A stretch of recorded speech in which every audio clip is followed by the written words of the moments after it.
découverte du samedi nous emmènera dans un jardin de Montpellier où un paysagiste graffeur mêle ses deux passions. Résultat surprenant. Découverte, suite, dans un jardin situé à Montpellier, voici un paysagiste qui mêle ses deux passions. Karina Lazé, Franck de Tranchant.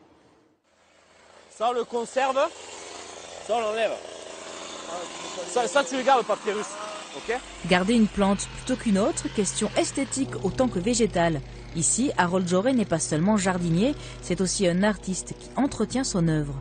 Quand il est entré dans ce jardin pour établir un devis de paysagiste, le potentiel du mur en Queyron a immédiatement sauté aux yeux du graffeur, qu'il est aussi. Par exemple, la façade de la maison, ici on va la travailler en blanc et en gris. Donc on va commencer d'abord au rouleau et ensuite les détails comme ça, l'ombre, ça sera fait à la bombe. Harold se passionne pour le graphe depuis 20 ans et pratique ce street art avec ses amis sur son temps libre. Sa marque de fabrique, 3 dimensions et anamorphose. C'est un graphe sans contour, donc c'est en 3D, on essaie de faire des volumes et tout ça. Et anamorphose, pourquoi? Parce que comme c'est dans un angle, on a un point de vue où on va croire qu'il sort. On va voir le lettrage sortir complètement du mur. C'est avec ses bombes de peinture au contact des autres graffeurs qu'Harold a appris à dessiner. Devenu jardinier paysagiste, il se partage entre son métier et sa passion. Il y a 2 ans, il a eu l'idée d'allier les deux. Son inspiration passe d'abord par la disposition des lieux.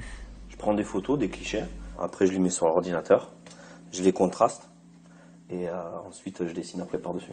Vous dessinez quand même, c'est pas sur l'ordinateur que vous faites. Ben, c'est-à-dire que c'est plus facile que de commencer à comprendre un logiciel surtout. Voilà. Fresques et jardins sont imaginés ensemble pour un effet de trompe-l'œil saisissant. Le but, c'est de faire un trompe-l'œil et un jardin dont le jardin s'agrandit grâce au trompe-l'œil. Donc on plante, par exemple là on a planté des dracénas, puis on les a reproduits à l'arrière sur la fresque pour faire un lien et un passage. Le thème est bien sûr défini par les propriétaires.